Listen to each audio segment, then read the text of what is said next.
நிலம், நீர், காற்று, நெருப்பு, ஆகாயம் என ஐம்பூதங்களால் வகுத்த இறைவன் அந்த ஐம்பூதங்களுக்கு தலைவனாய் மனிதனை வகுத்தான்.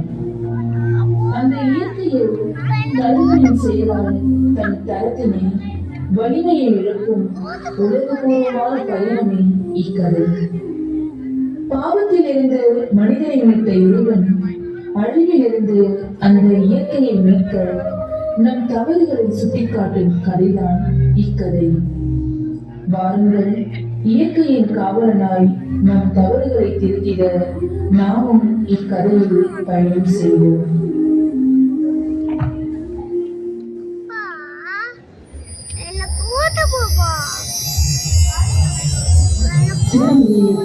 மோசையின் அழைப்பு.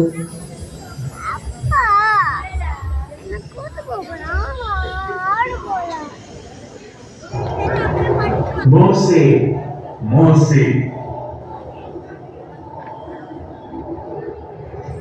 மோசே மோசே, இதோ நான்.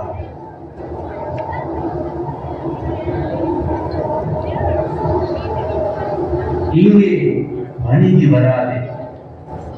உன் பாதங்களிலிருந்து விதியடைகளை அகற்றிவிடு. ஏனெனில் நீ நின்று கொண்டிருக்கின்ற இந்த இடம் புனிதமான நிலம்.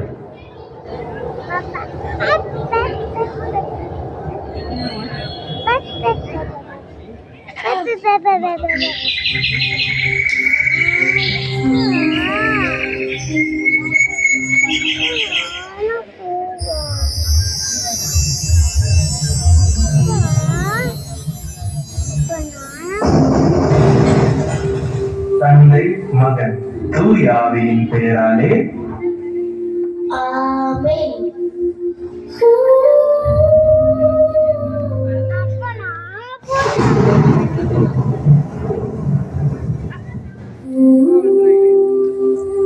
இன்றைய சமூகத்தில் ஆலயத்தில் காலணிகளுடன் செல்வது இயல்பாகிவிட்டது. தாழ்ச்சியினால் சுற்றுச்சூழலை பாதுகாக்கப் போகிறதா, இல்லை அவமரியாதையினால் அந்த சுற்றுச்சூழலை அழிக்கப் போகிறதா? உங்களிடம்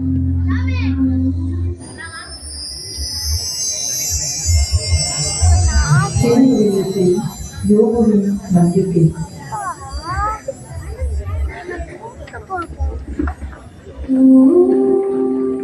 இன்னுமா மாசின்மையில் நிலைத்திருக்கிறீர்? கடவுளை படைத்து மடிவதுதானே?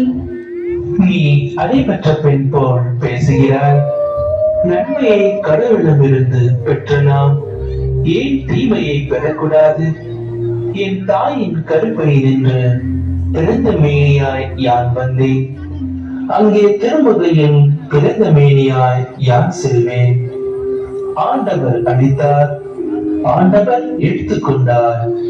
ஆண்டவரது பெயர் போற்ற பெறுக.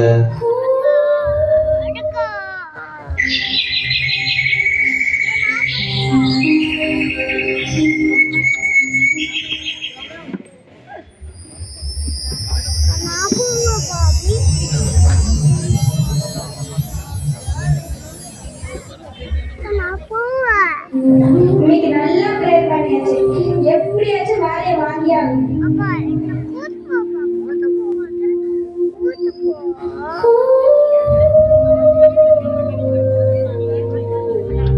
Okay, Mr. Matthew, உங்க டீடைல்ஸ் எல்லாம் பார்த்துட்டோம். We'll get back to you later.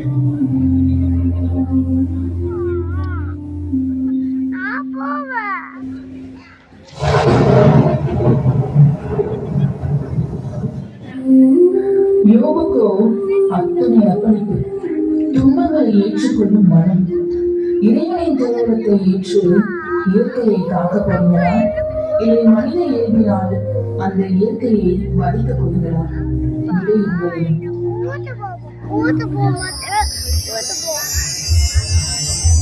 சேனத்தில் மரியனை மற்றும் எலிசபெத்தின் உறவு.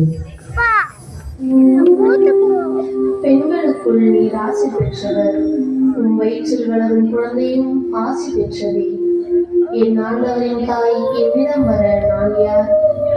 உன் வாழ்த்துறை என் காதில் விழுந்ததும் என் வயிற்றினுள்ளே குழந்தை பேர் நோயால் பெற்று ஆண்டவர் உமக்கு சொல்றதை நிறைவேறும் என்று நம்பிய நீர் பேறு பெற்றவர்.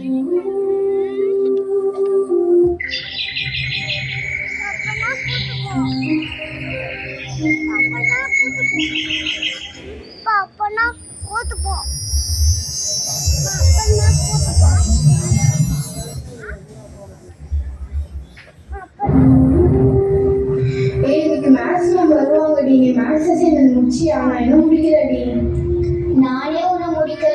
ஐயோ, அவங்க பாரு ஒரு பொண்ணு விருந்து கிடைக்கிறா, வாடி போய் தூக்குவோம். ஏய் நீ வேறடி, சும்மா இரு.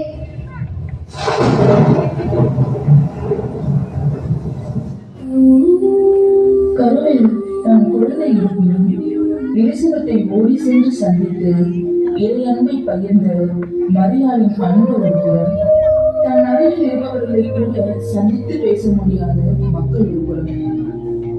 உறவின் பாலமான இறைவனால் அந்த உறவை வளர்த்து மகிழப் போகிறோமா, இல்லை அருகில் இருப்பவர்களை அன்பு செய்ய முடியாமல் இயற்கையை அழிக்கப் போகிறோமா? விடை உங்களிடம்.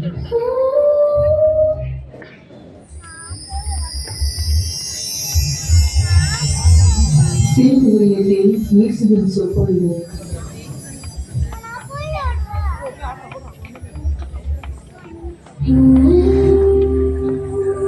ஏழையரின் உள்ளத்தோர் பெயர் பெற்றோர், ஏனெனில் மின்னரசு அவர்களுக்கு உரியது. துயருருவோர் பேறு பெற்றோர், ஏனெனில் அவர்கள் ஆறுதல் பெறுவர். கனிவுடையோர் பேறு பெற்றோர், ஏனெனில் அவர்கள் நாட்டை உரிமை சொத்தாக்கிக் கொள்வர். நீதி நிலைநாட்டும் வேட்கை கொண்டோர் பேறு பெற்றோர், ஏனெனில் அவர்கள் நிறைவு பெறுவர்.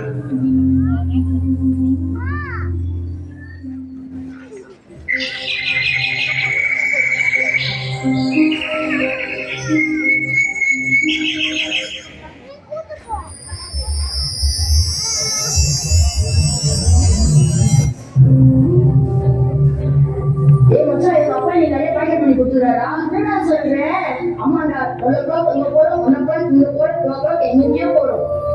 நீ ஒரே ஜாலி தாண்டா. ஏன் சக்கா அவங்களுக்கு எல்லாமே கொடுத்துருக்கீங்க, எனக்கு எதுவுமே கொடுக்கல.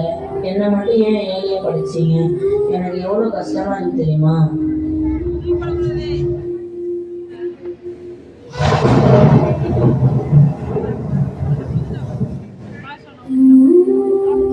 ஆடம்பர வாழ்க்கையின் மீது நாட்டம் கொண்டு இயற்கையை அழிக்கப் போகிறோமா, இல்லை ஏழ்மையின் உன்னதத்தை உணர்ந்தவர்களாய் இயற்கையை மகிழப் போகிறோமா?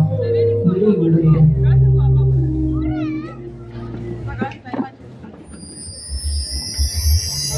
திருவுருவத்தில் இயேசு சோதிக்கப்படுகிறது.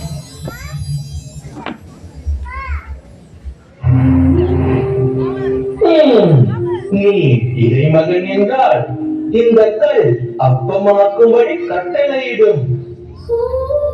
மனிதன் அப்பத்தினால் மட்டும் வாழ்வதில்லை, இவ்வுலகின் மேல் முழு அதிகாரத்தையும் இவற்றின் மேன்மையையும் உமக்கு கொடுப்பேன். இவை யாவும் என்னிடம் ஒப்படைக்கப்பட்டிருக்கின்றன. நான் விரும்பியவருக்கு இவற்றை கொடுப்பேன். நீ என்னை வணங்கினால் அனைத்தும் உம்முடையவையாகும். உன் கடவுளாகிய ஆண்டவரை வணங்கி அவர் ஒருவருக்கே பணி செய்வாயாக. நீர் மகன் என்றால் இங்கிருந்து கீழே குதியும். உம்மை பாதுகாக்கும்படி கடவுள் தம் தூதருக்கு உம்மை குறித்து கட்டளையிடுவார்.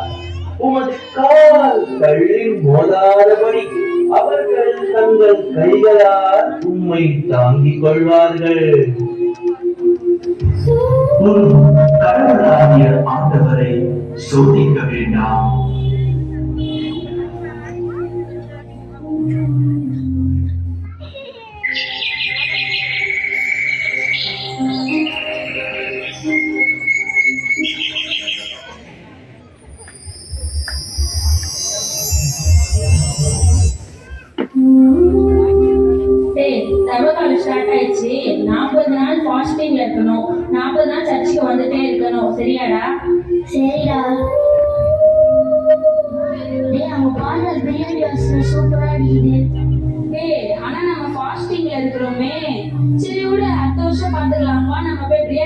இருக்கலாம்.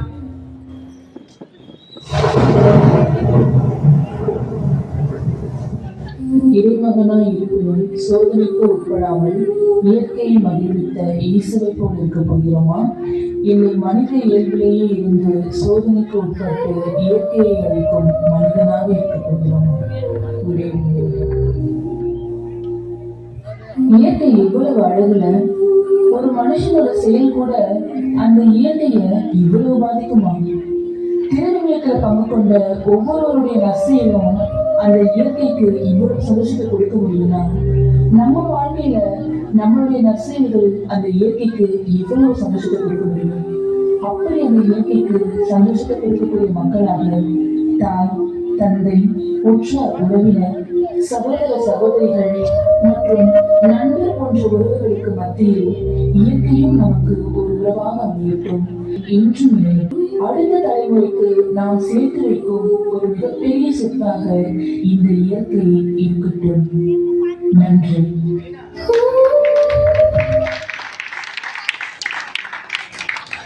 அருமையாக நடித்த மாணவ மாணவிகள்